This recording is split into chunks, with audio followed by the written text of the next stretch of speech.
Good morning. So, glad to be with you. Shabbat Shalom. Hello. I have a couple extras here. There's some extras on a chair. Rabbi Barris is driving Ella to college, so that's why he is not here this Shabbos. He'll be back Monday.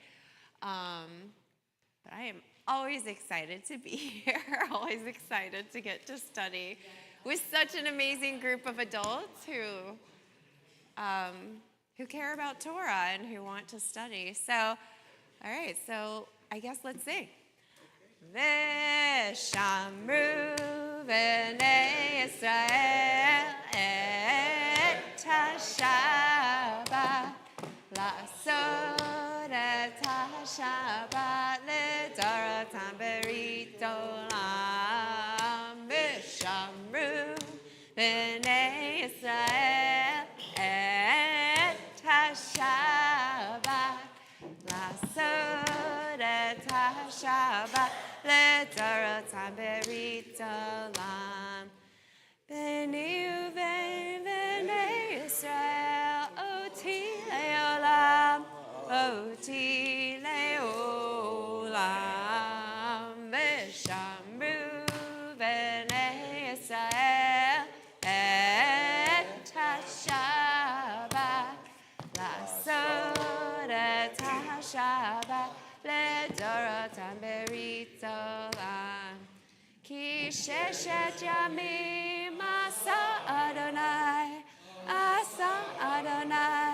et ha-shamayim ve'et ha'aretz. V'shamru b'nei Yisrael et ha-Shabbat la'asot et ha-Shabbat l'dorotam berit olam.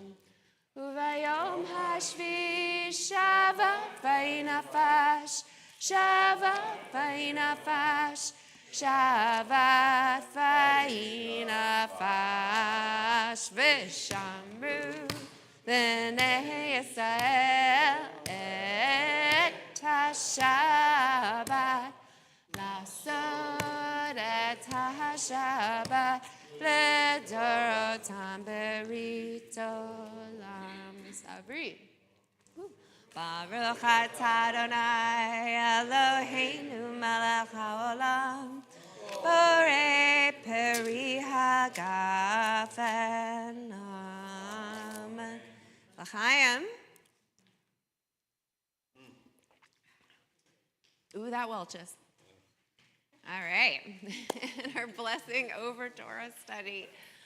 Baruch atah Adonai Eloheinu melech haolam, asher kiddushanu b'mitzvotav v'tzivanu la'asok b'divrei Torah. Amen, amen. All right. So we are in Deuteronomy, the second telling. So this is a transition point for the Jewish people, of course. This is Moses' series of final speeches before the Israelites will enter in the promised land, and Moses will not. And so he is retelling. He's doing a series of retelling. It's interesting to look at what he leaves in, what he changes, what is the same, but really trying to prepare our people for a different kind of a life. Right? The past generation has been living in the wilderness, sustained by God, right? And what does God rain down every day? Manna. Right, manna from heaven. This magical substance that has somehow all of the nutrients we need to survive. And in our Torah focus for today, we're going to be talking about manna. And so before we delve right in, we want to think about like what manna is. I mean, I think as soon as we say manna from heaven, we associate it with positive things, right? Something good. What we're going to see in our Torah portion is that maybe not necessarily all of our ancestors experienced it this way. So I'm going to actually make us turn back weird, I know, to another Torah portion where we hear about manna for the first time. So in Exodus chapter 16, which we're going to start with verse, 14, which is 499 if you have the Plout. I just want us to look briefly at what is this manna, and then we're going to look at our own Torah portion and say, what is this manna? Then we're going to look at a bunch of different rabbis and say, what is this manna? And maybe by the end of class, we'll have a little bit of an idea of what is this manna? Okay, so it's good stuff. All right, so, all right. I know some of you don't have the Plout, so I can't tell you what page. But Exodus 16, verse 14. Exodus 16. 14. Did we find it? I'm going to make you read. We got it. All right, here you go. When the fall of the dew lifted? Yep.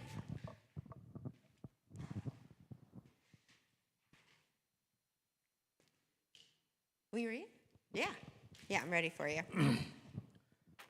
When the fall of the dew lifted, there, over the surface of the wilderness, lay a fine and flaky substance, as fine as frost on the ground. When the Israelites saw it, they said to one another, "What is it?" For they did not know what it was.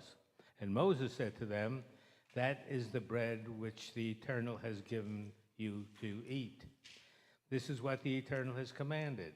Each household shall gather as much as it requires to eat, an omer to a person for as many of you as there are. Each household shall fetch according to those in its tent." Okay, so we're going to keep reading, but let's just pause for a second. We have the image. I know you guys are from Miami. I'm from Indiana, so I know what frost on the ground looks like. We have it once or twice a year, okay. I also think of when it says the flakes, tells you a lot about the house I grew up in. My dad was like a chef, but he worked every day, so my mom had to cook, and she hated cooking. So when I read this, I think of instant mashed potatoes. Do any of you know that? The flakes? This is exactly what I picture, a frosting of instant mashed potatoes across the ground. That is my image. Okay, so we have this substance that comes out in the morning. Moses calls it bread, right? And we're all supposed to get what we require to eat, an omer, right? Most of it, from Passover to Shavuot, we actually count the omer. It's this but an omer to a person, so this is whatever this amount of food would be what we would need to survive for the day. And we're supposed to get as much, gather the mashed potatoes from the grass. No, I'm just kidding. The manna from the desert floor. Every day, enough for each person in our household. Okay, and we're going to hear now some of I'm going to have you keep reading, Norman, okay? But we're going to hear a little bit of some of its magical properties. All right, 17. The Israelites did so, some gathering much, some gathering little. But when they measured it by the omer, anyone who had gathered much had no excess, and anyone who had gathered little had no deficiency. Each household had gathered as much as it needed to eat. And Moses said to them, "Let no one leave any of it over until morning." But they paid no attention to Moses. Some of them left of it until morning, and it became infested with maggots and stank. And Moses was angry with them. Okay, so what's the magic we see so far? Perfect size, right? Right? It doesn't matter if you thought you were hoarding, doesn't matter if you couldn't carry as much as you needed to. Everybody magically had the exact right amount. And if I said, "Oh, this omer is just way too much," no, right? Or I'm scared maybe that there won't be an omer of this for me to eat tomorrow, so I leave some leftovers, right? Filled with maggots. Okay, so this is we're getting an idea of what this substance is. All right, we're gonna read till 35. I know, it's a lot to read in the wrong Torah portion, but I think we can handle it. Okay. So they gathered it every morning as much as each one needed to eat. But when the sun grew hot, it would melt. On the sixth day, they gathered double the amount of food, 2 omers for each. And when all the chieftains of the community came and told Moses, he said to them, "This is what the Eternal meant. Tomorrow is a day of rest, a holy Sabbath of the Eternal. Bake what you would bake and boil what you would boil, and all that is left put aside to be kept until morning." So they put it aside until morning, as Moses had ordered, and it did not turn foul, and there were no maggots in it. Then Moses said, "Eat it today, for today is a Sabbath of the Eternal. You will not find it today on the plain. 6 days shall you gather it, and on the seventh day, the Sabbath, there will be none." Okay, so now let's think. Okay, so what did we learn now from manna? Nancy. Oh, I thought you were raising your hand. Maybe you weren't. There's a holiness about it because it observes the Sabbath. Okay, it observes the Sabbath. It keeps Shabbat. It's miraculous, right? So if I left something for 12 hours overnight on a Tuesday, right, it's going to be filled with maggots Wednesday morning, right? But if I do the same thing Friday night, it's good all day. It's good all day, right? It's alive, right? There's something, first of all, it's melting. I'm sorry, okay, so it was frosted, now it's melting. Is it ice cream? Maybe it's not mashed potatoes. It's Frosted Flakes. It's melting. It keeps Shabbat. And then look also, though. Bake what you want to bake. Boil what you want to boil. Keep what you want to keep put aside. Right? So it seems like something we can prepare in multiple ways. And it still melts. Yeah, miraculously we can boil it, but but it might melt if we leave it out. This is weird stuff. This is weird stuff, but it's miraculous stuff. It helps us keep Shabbat. We don't have to work. This is why people keep the cholent on all day, right? This is, we're allowed to keep it. All right, and now we're gonna, okay, so, and we're told not to gather it on the seventh day. Hi. All right. Will you keep reading? Yeah, we're at 27. Is that right? Yet some of the people went out on the seventh day to gather, but they found nothing. And the Eternal One said to Moses, "How long will you all refuse to obey my commandments and my teachings? Mark that is the Eternal who, having given you the Sabbath, therefore gives you 2 days' food on the sixth day. Let everyone remain in place. Let no one leave the vicinity on the seventh day." So the people remained inactive on the seventh day. Okay. So we can't help ourselves. We still have to go and see if we can get more, right? God gets mad at us. By the way, this double portion, that's why we have the tradition of 2 challahs on Friday night that you bless, right? When I was in rabbinical school, where all of us have to pretend that we're Orthodox and observant, even though we're driving to synagogue and all of these things. That's just, people would take anything to make that second challah. So if there was only one challah, they'd put a piece of bread, or in Israel, a pita, so that they could symbolize this double portion. Okay. All right. And now we're going to name it. Yes, 31. The house of Israel named it manna. It was like coriander seed, white, and it tasted like wafers in honey. Moses said, "This is what the Lord has commanded. Let 1 omer of it be kept throughout the ages, in order that they may see the bread that I fed you in the wilderness, when I brought you out of the land of Egypt." And Moses said to Aaron, "Take a jar, put 1 omer of manna in it, and place it before the Lord to be kept throughout the ages. As the Lord had commanded Moses, Aaron placed it before the pact to be kept. And the Israelites ate manna 40 years until they came to the settled land. They ate the manna until they came to the border of the land of Canaan. The omer is a tenth of an ephah. Where's that jar? Great question. Where's the jar? Where's the manna? Okay. All right. You want to sell it? Is that what you said? Sourdough. Huh? Sourdough. Sourdough? Aw, COVID. Remember COVID when everyone was making sourdough? Okay. All right. So we name it manna, and we get description for the first time, right? It's white like coriander seed, which, obviously I'm not. I don't know what coriander seed looks like. All right. Right. I feel like it book ends with things that mean nothing to me. It starts with it's like coriander seeds and ends with, right? It's an omer, a tenth of an ephah. You're like, well, whatever. But these are real amounts. If you want to know, an ephah, I think is like 2 logs. And a log is basically like 1.5 liters. All right. So this is this miraculous food.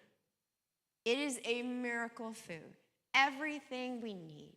We subsist on it for 40 years, right?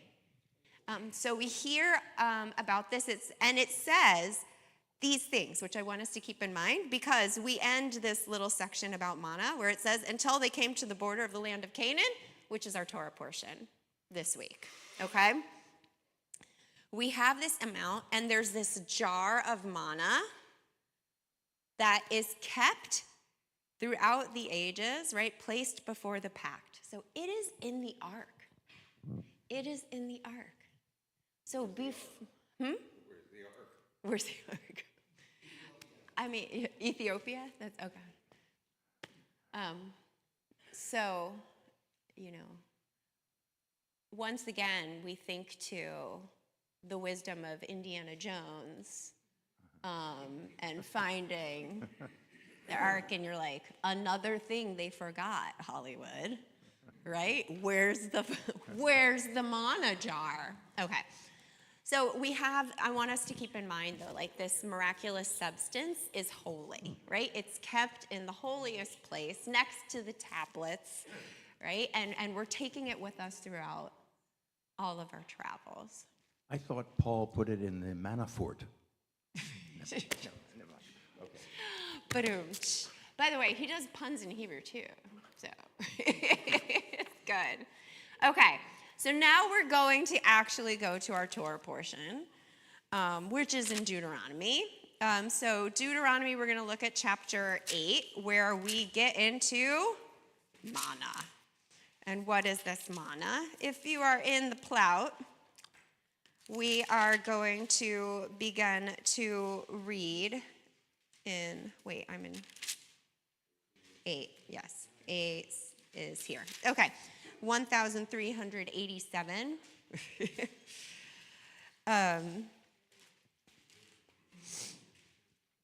All right, so remember, this is, hello, Richard. Good morning. Happy birthday. It was this guy's birthday yesterday. So, you came right in time. We're talking about manna. Yes. Oh, yeah. Do you need it? You need one? Okay.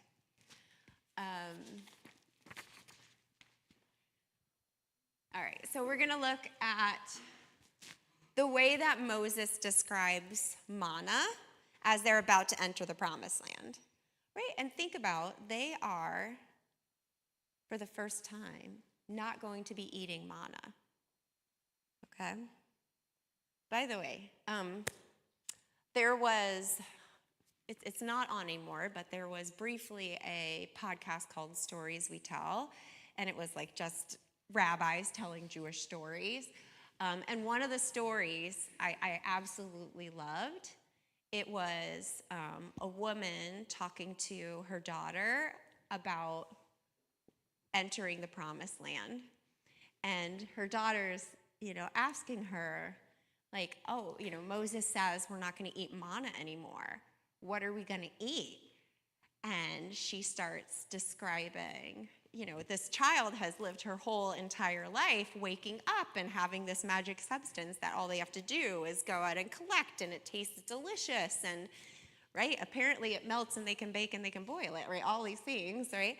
And now they're going to enter into this land, and God's not going to give them manna anymore. And her mom says, well, I remember my mother telling me about plants, and that that they would plant trees, and the trees, would produce fruit, and that they would plant wheat and other grains, and they would harvest them. And her daughter says to her, well, like, where does it come from? Where do these plants come from? And she says, from a seed. And she's like, well, what's a seed, right? She's never seen a seed. And she's like, I think it's like a little, like, pebble about the size of your pinky nail, and that you just put it in the ground and give it water and light, and it grows. And the daughter is like, that is the craziest thing I have ever heard. You're going to put a little stone the size of my pinky nail in the ground and just, like, give it water and sun, and it's going to turn into food? Mom, like, that's the most ridiculous thing I've ever heard. I don't believe in miracles. Like, I only believe in manna.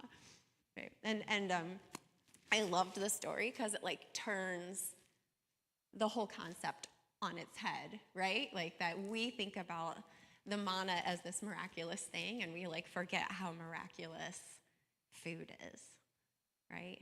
Like how these amazing trees were all, like, little seeds at one point. And anyways, so we are going to read about Moses' reflection on manna. So we're going to read carefully, okay?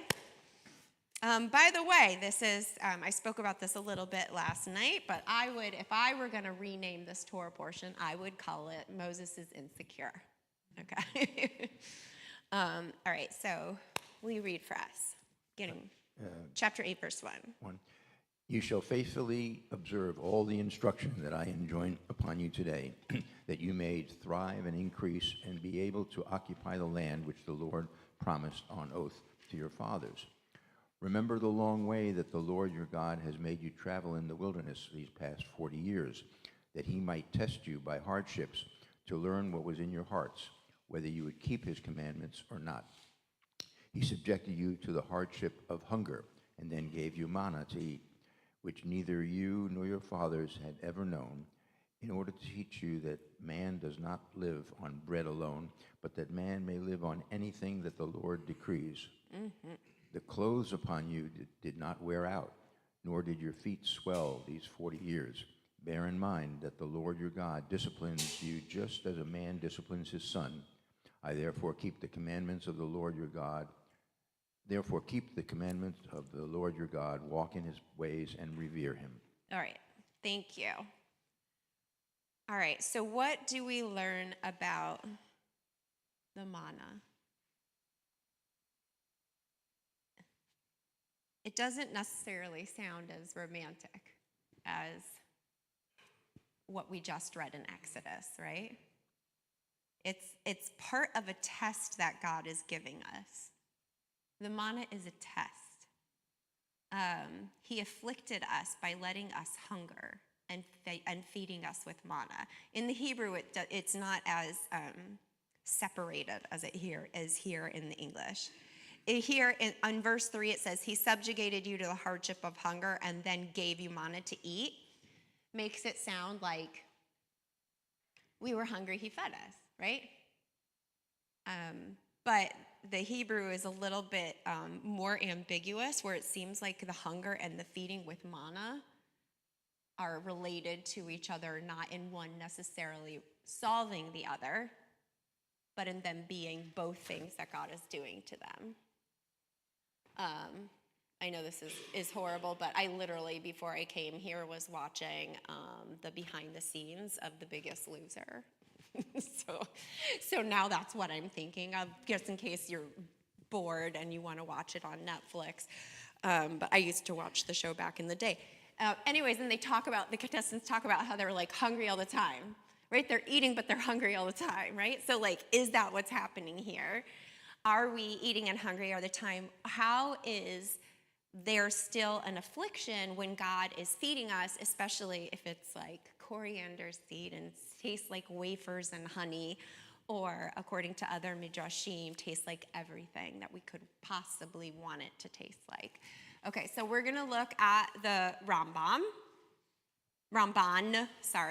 Nachmanides. So number 2 here on your handout. And he, meaning God, fed you manna, right? This is the verse, which neither you or your father knew. And so now Nachmanides is going to comment on it. The meaning is that you didn't know about the manna, that you could live by it for many years, nor did such a tradition reach you from your fathers. Okay, we can trust in that, right? So here, Nachmanides is saying, what is the test? Eating the same thing for 40 years.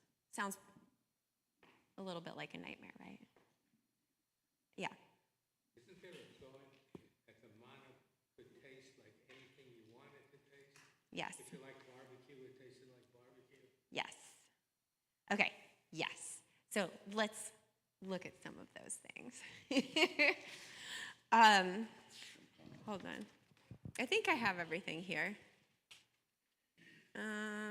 Okay, yes, okay. Number 6. When we get to number 6 on the handout is exactly your point.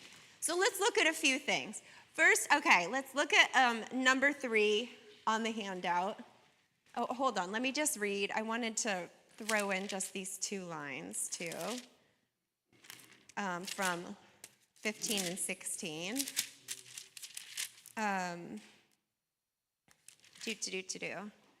Okay, I stared down.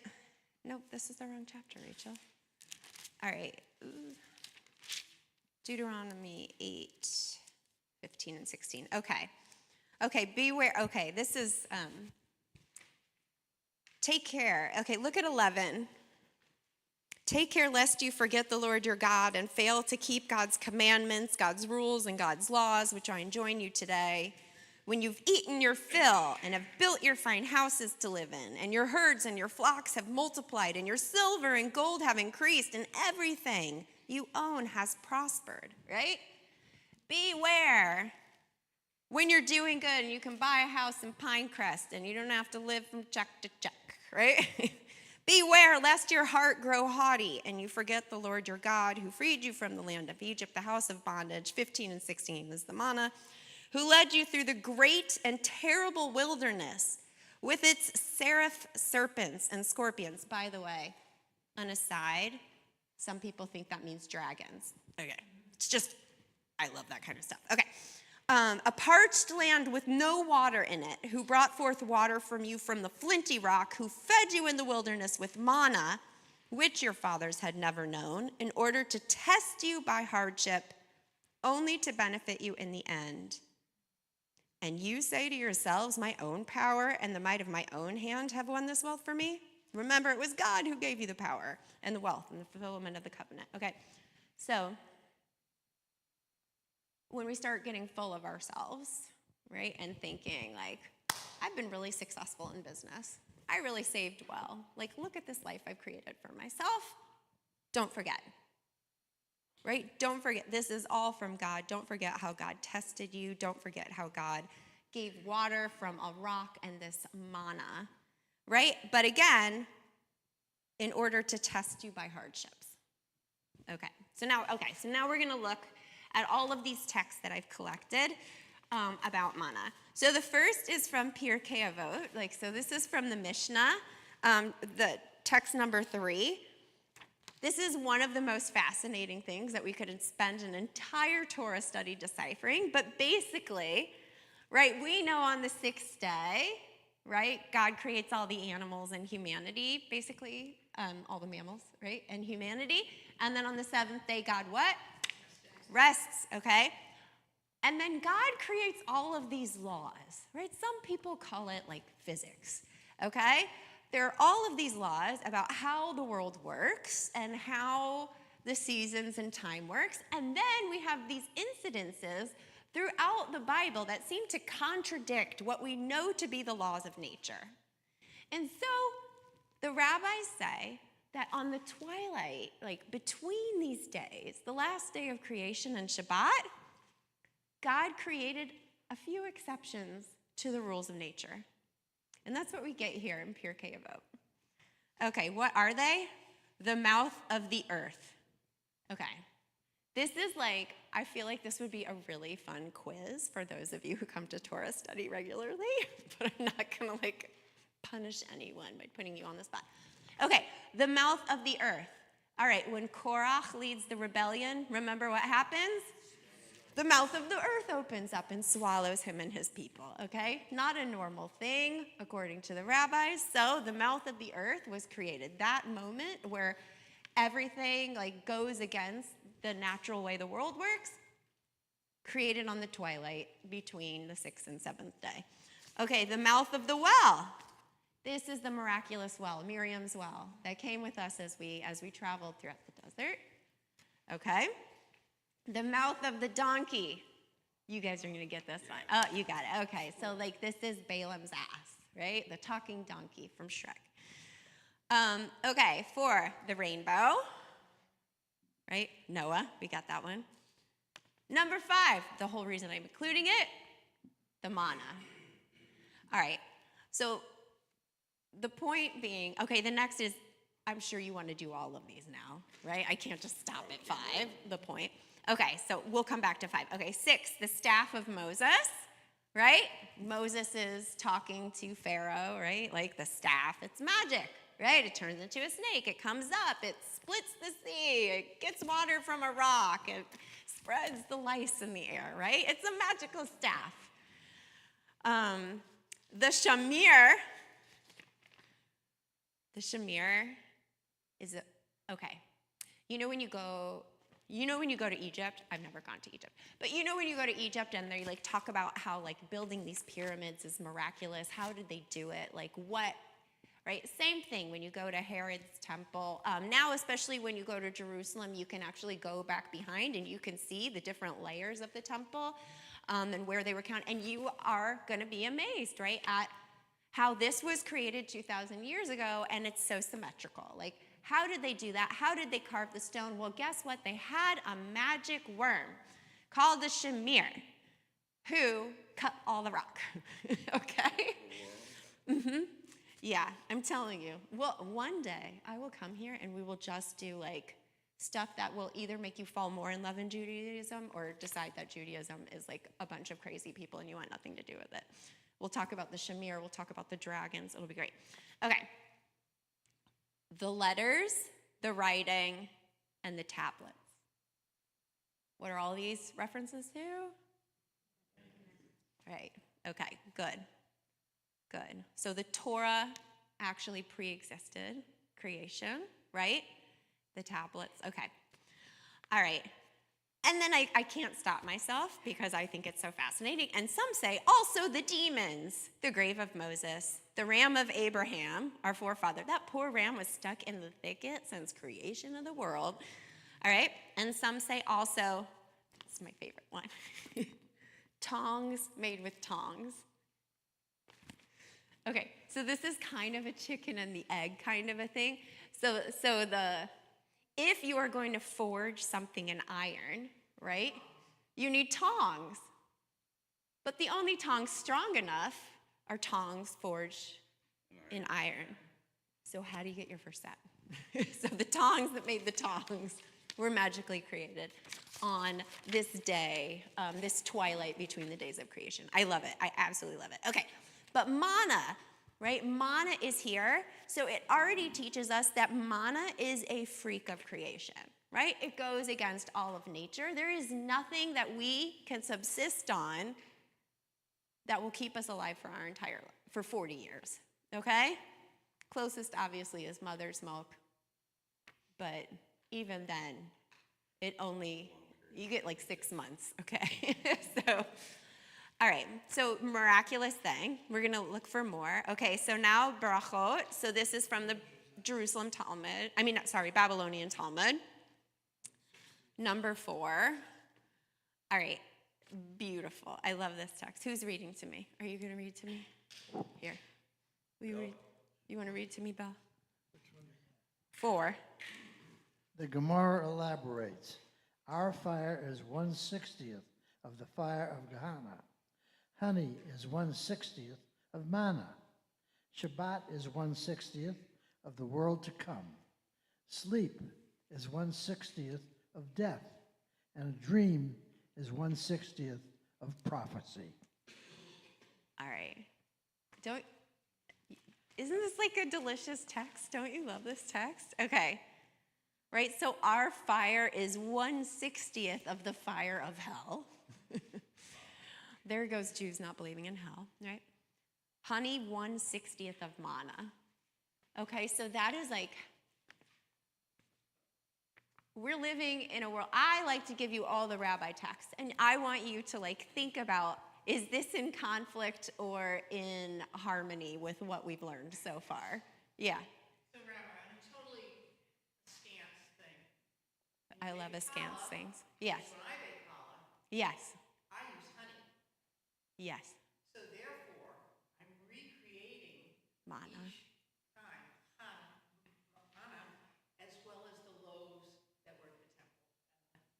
Beautiful. Okay, yes. So there is, as already, when I talked about the 2 loaves and the double portion, challah comes to symbolize manna.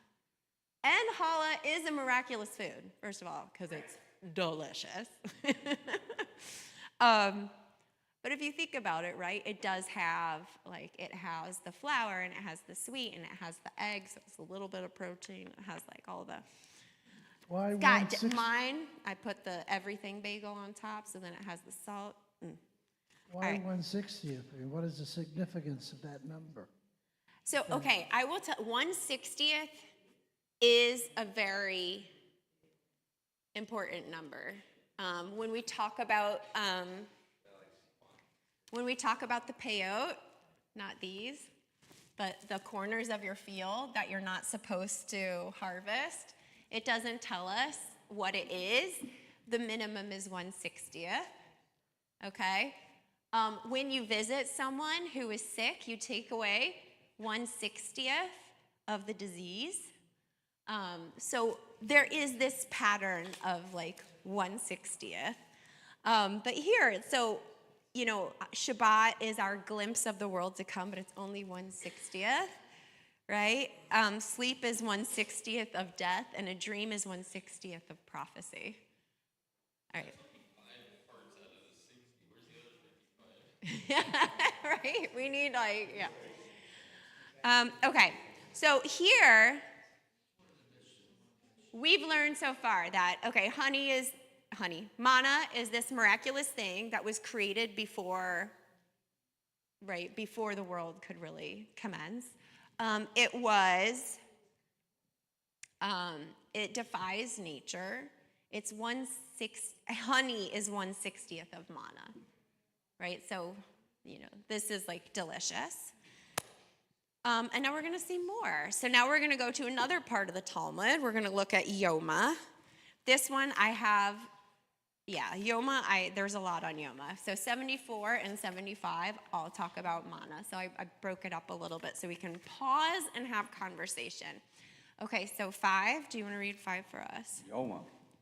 Yeah. Apropos the verse, and he afflicted you and caused you to hunger and fed you with manna. So this is our verse, yes.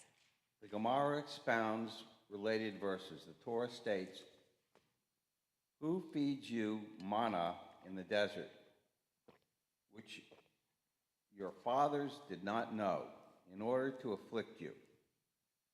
Which affliction was there in eating the manna? Okay, so great question, right? What are you talking about? Isn't it so delicious that honey is only 1/60th of it? Isn't it so miraculous? It kept us alive for 40 years. What's the affliction? Why are we being afflicted by being fed manna? All right, let's keep reading. What does Rabbi Ami say? Rabbi Ami and and Rabbi Asi disagreed on the matter.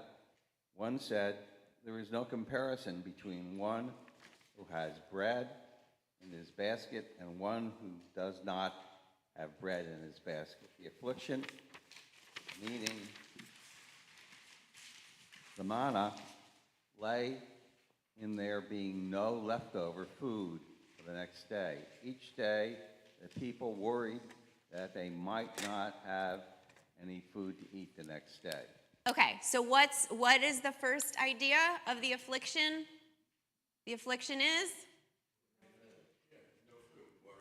Okay, right. So the first is like food insecurity, right? Oh wait, that was supposed to be a C. Okay, food insecurity. Right. Parallel is trusting God. Right. We're supposed to be learning the lesson of trusting in God. But, right, when you don't know when your next meal is going to come from, when you're completely reliant on grace, that is a hard way to live. That is an anxious way to live. Okay. All right, let's see what the other one says. And one said, "There's no comparison between one who sees the food and eats it and one who does not see food and eats it. Though the manna could taste like anything, it always looked the same and did not look as it tasted. Being unable to see the food that they tasted was an affliction." Okay, this is like amazing. Okay, so what's the second idea? What's the affliction? Trust in God. No taste. Well, so it had taste, right?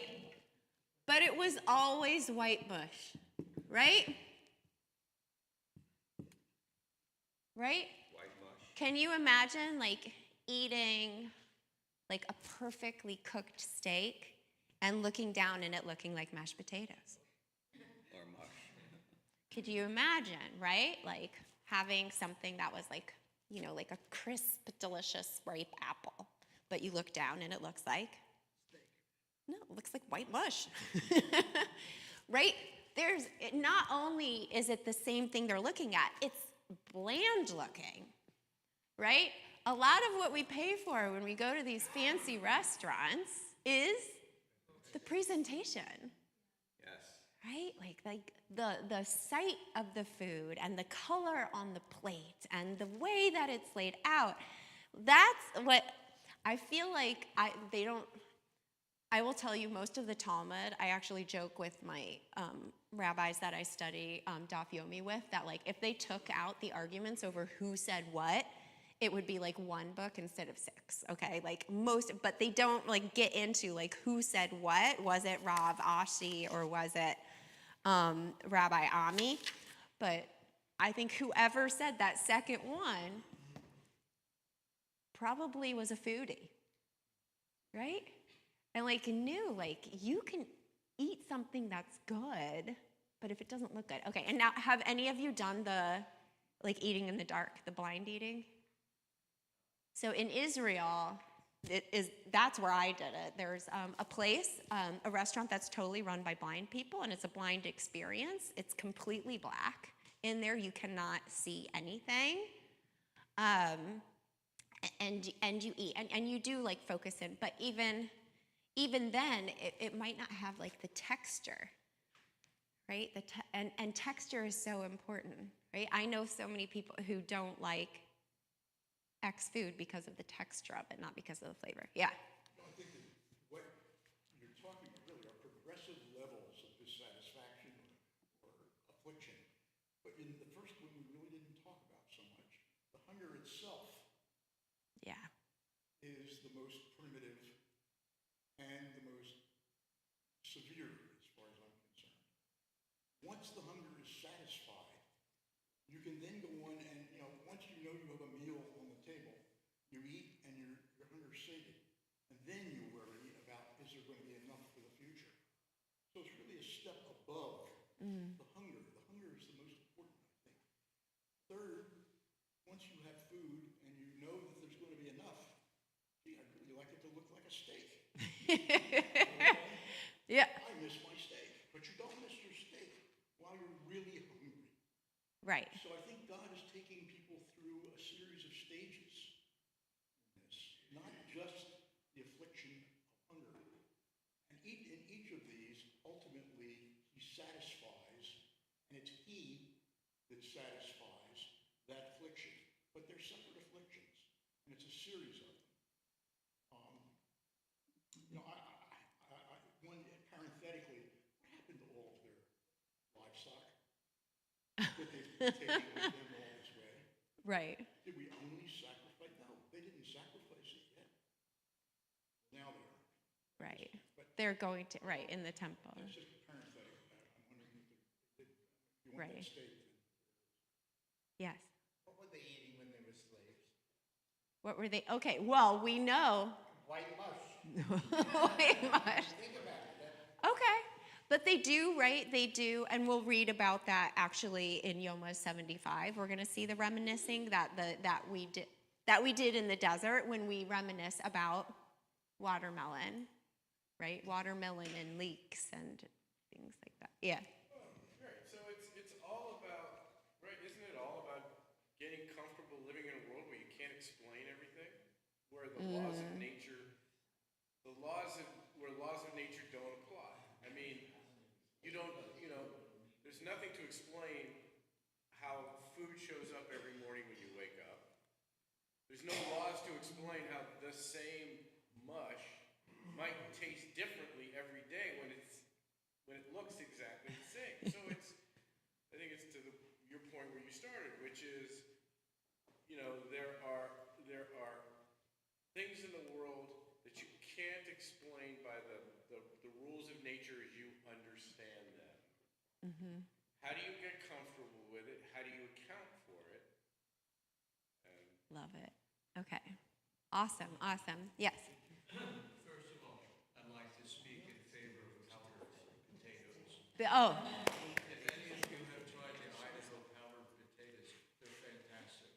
It's not worth going for all the effort of peeling potatoes and mashing them. But secondly, this idea of food insecurity reminds me of the Warsaw Ghetto, where between 1941 and 1944, the Jews in the ghetto were limited by the Germans for 200 calories per person per day. yeah. That's 2 packs of sugar. And they created starvation and all the hardships of food insecurity. So I'm thinking about that as we think about the Jews in the desert getting manna from God. The Jews in the Warsaw Ghetto did not get manna. Yeah. We got potato peel. Not even the flakes.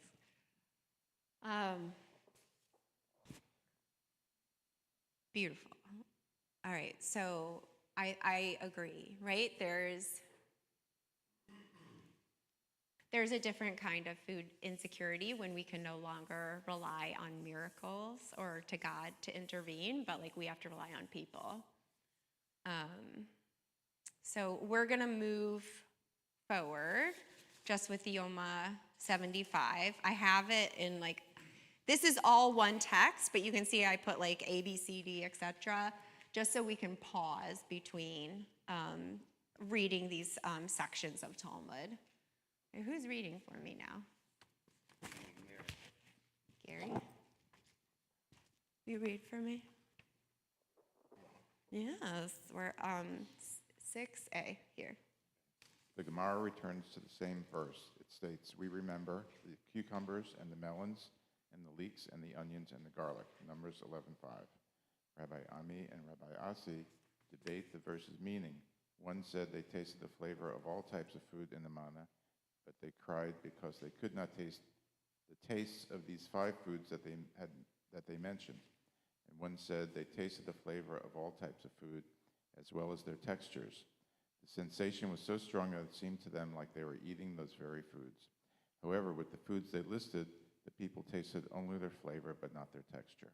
Okay, so this gets back to the miracle of the manna. If the manna could taste like everything, why in Numbers are we waxing rhapsodic about our time as slaves in Egypt and saying we missed the cucumbers and the melons and the leeks and the onions and the garlic?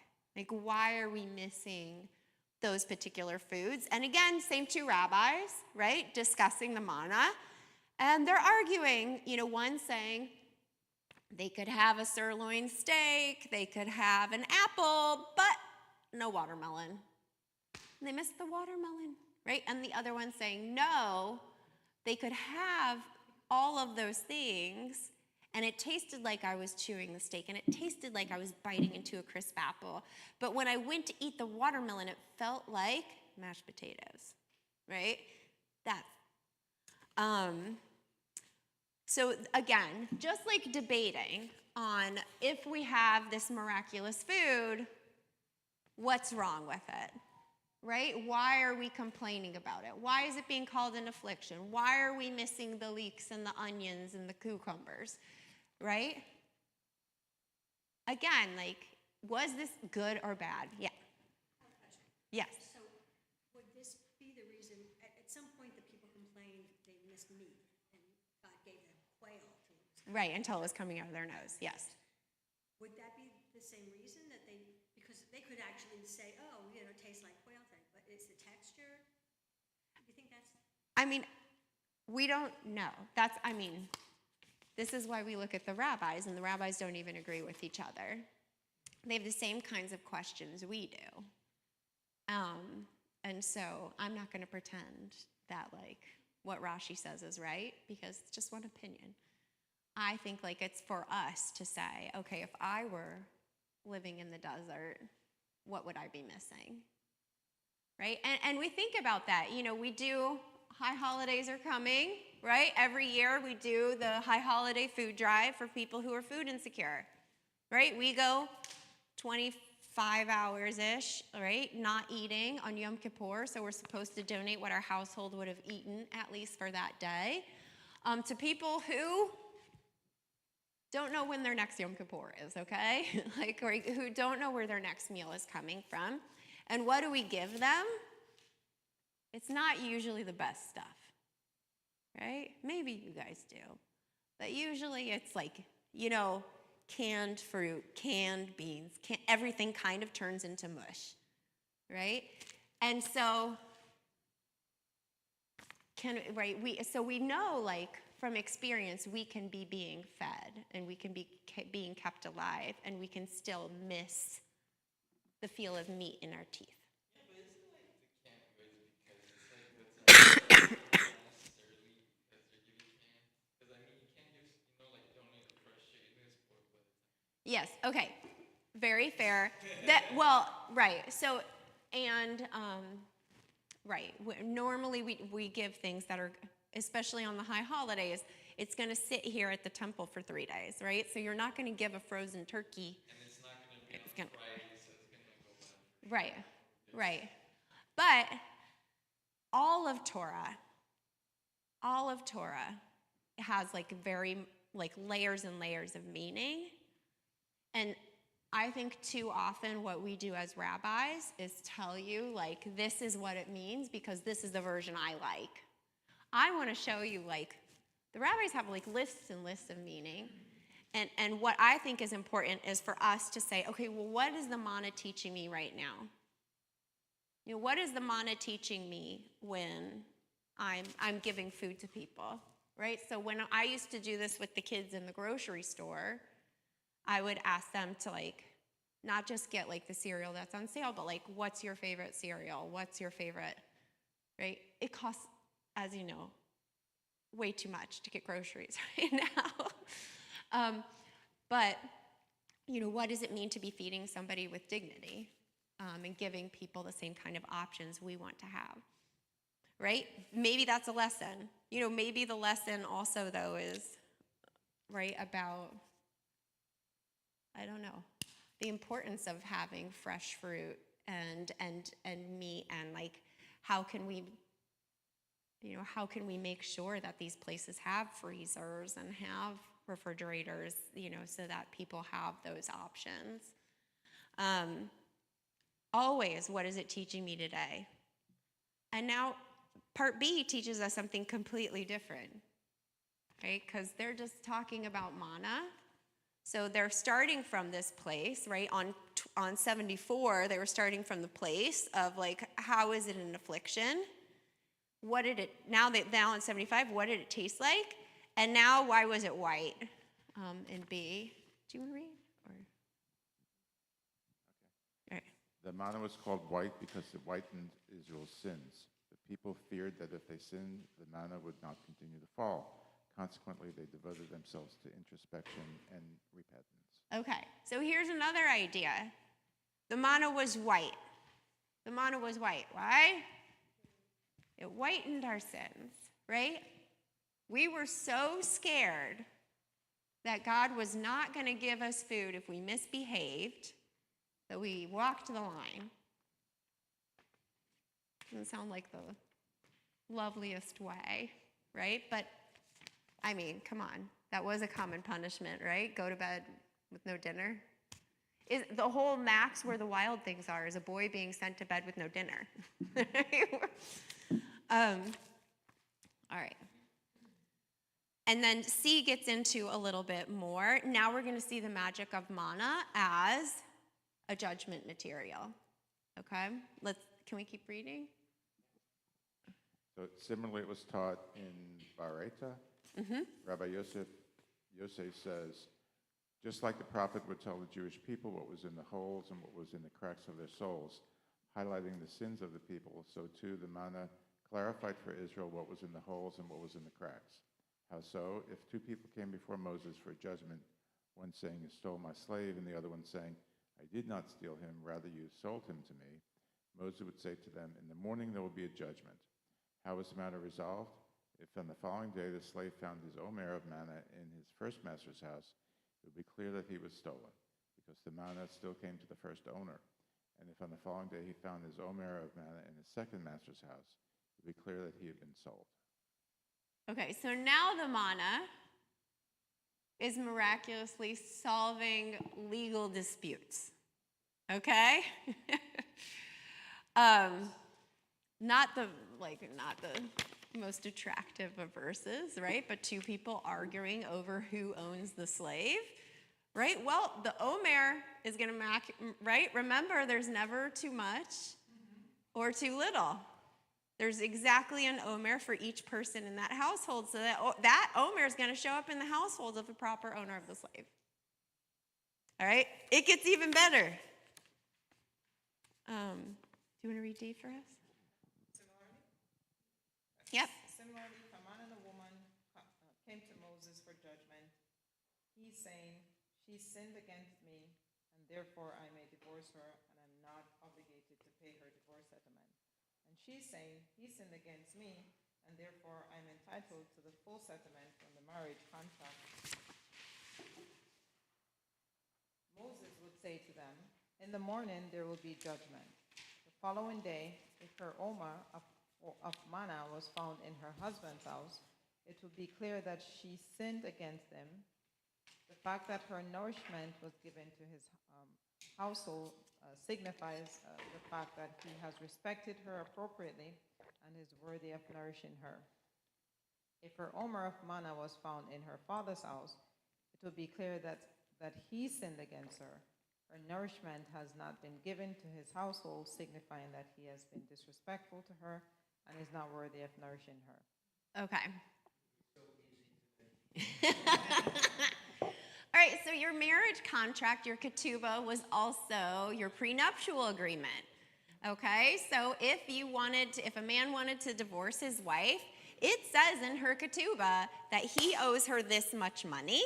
However, if she had an affair, right, or whatever, broke something else in the contract, because that's what it was a contract. It was not this beautiful romantic thing we have today, right?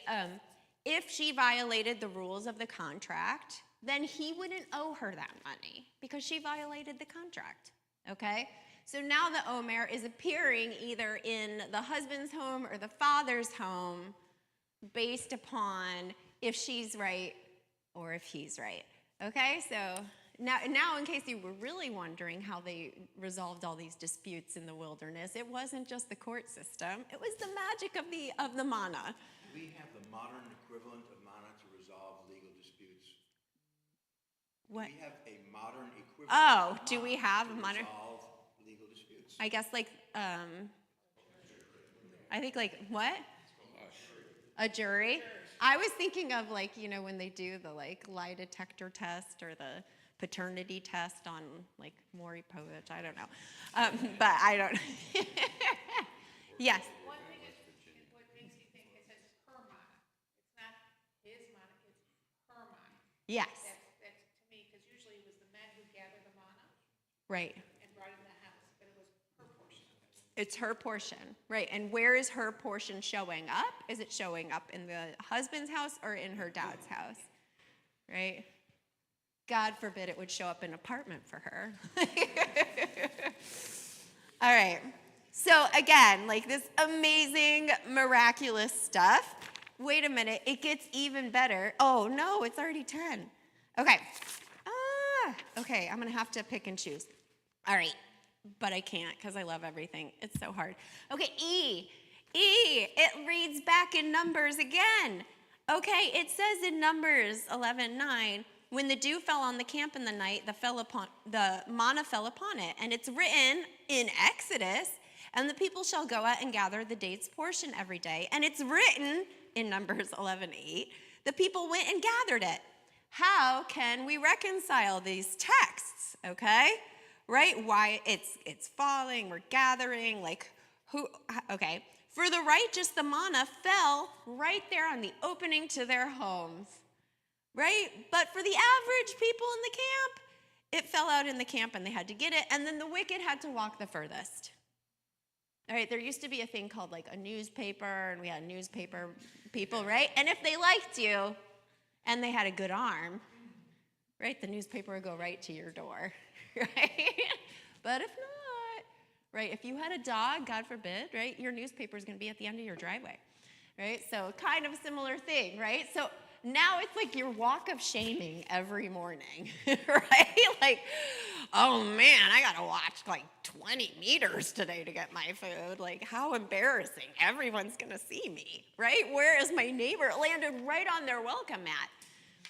Okay, so here again, like we're getting this miraculous thing. And then in F, we get the taste again, right? So it says about the manna, right, that it tasted of cake baked with oil, right? But Rabbi Abahu says shad means breast, just as a baby tastes different flavors from the breast, since the taste of the milk changes depending on what foods the mother eats, so too manna, every time the Jewish people ate, found different flavors based on their preferences. Okay, and then of course, I could have just cut this out. But you guys know me by now. Actually, it might mean a demon. Why a demon? Just as demons change into different forms and colors, so too the manna changed into different forms and colors. Okay, so once again, all of this to show you, like, the rabbis of the Talmud, like, were fascinated by this manna. How is it that it's said that it tastes like honey cakes, but it's also said it can taste like everything? How is it said that we have to go out into the camp to gather it, but that it was like also on our doorstep? How is it that it's this food that kept us alive for 40 years, and yet we experience it as an affliction? How can we like really balance all of these contradicting ideas that we get from the Torah itself, and then they put even more contradicting ideas, right, on the page, and we learn from it, right? We learn, as you were saying, like, what are our basic needs, and then what are those levels of needs on top of that, right? We all know stories from, like, Holocaust survivors, right, where my grandfather, Orthodox rabbi, one day when he was walking, got, like, thrown, like, a ham sandwich. You think he didn't eat that? Of course he ate that, right? Now, what are those, like, once we have enough food, then we're going to be making our choices, right? I still tried to keep Passover, even though. because you can't do anything without spirit. Okay, I want to try. Okay. So the Talmud talks also, I loved this story. So I'm going to, the text number 7, they talked about why didn't the manna just come down maybe once a week or once a year, and they give a parallel of a prince being bankrolled by his dad, okay? Right? You can give that prince money to live off of for a decade, and how often do you think he's going to come to visit dad?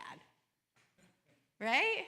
So instead, right, so God had us, gave us only enough manna for the day so that every day we were in relationship with God. Every day we were talking to God.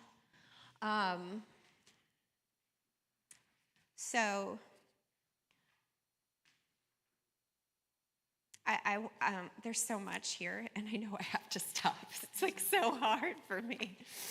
I would invite you to continue to read. There is someone on here, Rav Nachman of Horodenka. He was living in the land of Israel, and he had a dream about this teaching. It's the last one, verse 10. There are doctors who heal through a bitter elixir, but doctors who heal through a sweet elixir are much better. Like, only as a rabbi, right, do we have a dream and we think, this is going to be a Jewish text taught by everyone one day, and here I am teaching it.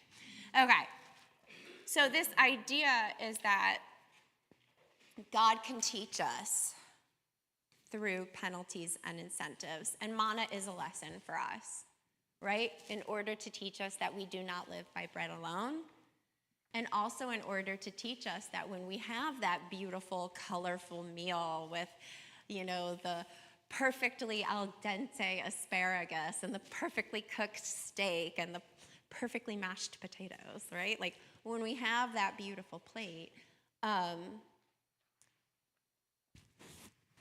it doesn't come from nowhere. We may have bought it. We didn't make that plate.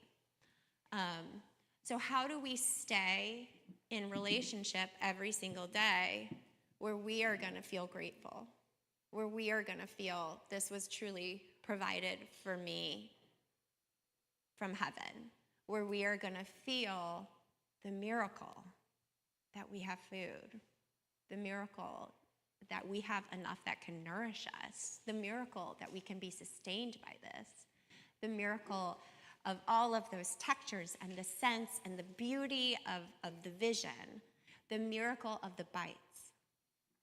And so our rabbis give us a blessing, we say, after we eat, right? In the Torah portion, it's v'achalta v'savachtu v'rachta, that we're going to eat and we're going to be satisfied and we are going to bless.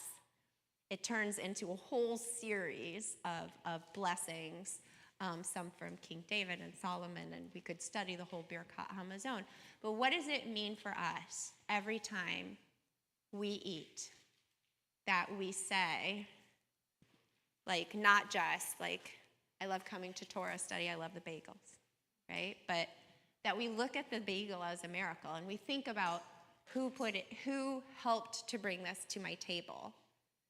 Who can I thank? Who am I grateful for? Why is his name going out of my head right now? There's an author. I have so many of his books. Anyways, he has a book that he wrote about a cup of coffee, okay? Where he decided, he thanked the barista for the cup of coffee in a very genuine way, and she was so taken. He was like, that felt good. I want to thank everybody who helped to make my cup of coffee, right? Which, of course, takes him across the world. He ends up in Guatemala. He's thanking people who lay the cement for the trucks, and it's hilarious. Abrams, that's his name. That's his last name. A.J. Abrams. When we get really down to it, right? It's not just the temple or wherever we order it from. I should know these things. Probably Bagel Emporium. I don't know. Right? But if we get really down to it, we end up going back to God. God created this magnificent, beautiful world with miraculous plants that come from seeds as small as our pinky nails, and we can take it all for granted, or we can look at all of the nourishment that we receive as miraculous. I think that's really what we're trying to get to with the miracle of the manna. So I want to wish you a Shabbat Shalom and a bon appetit. Have a good meal later. Where's the manna?